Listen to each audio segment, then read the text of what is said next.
এই যা দেখছেন এর সবকিছুর মূলে একজন টোকাই। কি একটু থমকে গেলেন? বিষয়টা এমনই।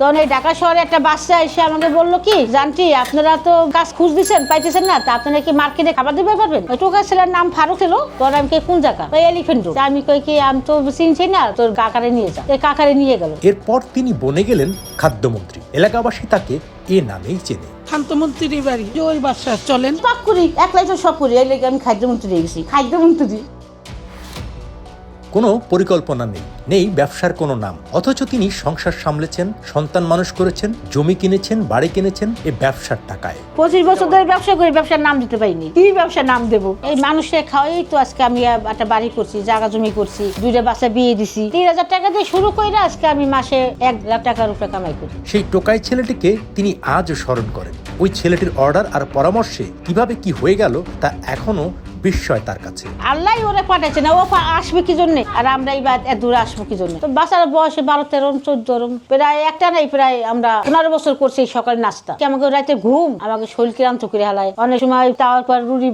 বাজতে গরম তাওয়ার পর হাত চলে যায়, ঘুমের চোখে। সারা রাত বসে রুটি বানাইছি, রুটি ছেঁচি, বাজি করছি, ডিম পোস্ট করছি, ভাজা দিছি, মানে চলে একটা আইটেম। কেউ আমরা সিদ্ধ ডিম করে দিও, তারা সিদ্ধ ডিম দিছি। কেউ না ভাজা ডিম খাবো, ভাজা ডিম করে দিছি। 20 টাকা করে 5টা ভাতের ওরা নাস্তার অর্ডার নিয়ে আসলো। পরে 8 কেজি আটা এনে 5 জন নাস্তা আমি বানাই দিলাম। ওই 3000 টাকা দিয়ে ওই 5টা নাস্তা আনলাম। 5টা থেকে তারপর দিন গেল আর 2টা, তারপর দিন আরো 3টা এলো, 4টা এলো, 5টা এলো, আইতে 400 নাস্তার ভিতরে আমরা এই 3000 টাকা দিয়ে আমাকে শুরু। 3000 টাকা দিয়ে যখন আমরা প্রতি সপ্তাহে যখন মেকআপ করে হালাইলাম, ওই সপ্তাহ পরে যখন ওই যে 10টা, 15টা, 20টা নাস্তা যখন আসলো, তখন এই সপ্তাহ পয়সা দিয়ে আমরা তারাই যেতাম। এই এমনি করে আমাকে চাইতো। তখন তো আমরা মাসিক খাওয়াইতাম না, বছর খাওয়াইতাম না। আমরা যে এখন খাওয়াটা খাওয়াই, এই খাওয়াটা বছর চুক্তি হয়ে যায়। আর তখন তো বছর চুক্তি আমাকে ছিল না, নতুন ছিলাম।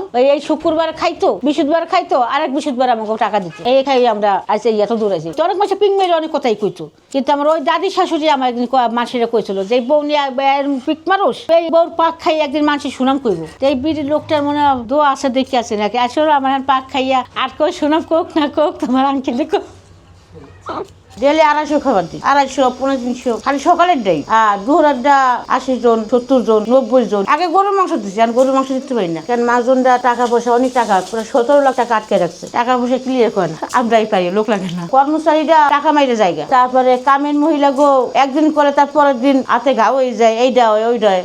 আমাকে তো করতে করতে অভ্যেস হয়ে গেছে, আমাকে তো করাই লাগবে। 3 মাস আমি এক কাপড় পরে ঘরের ভিতরে আমি কাপড় শুকাইছি।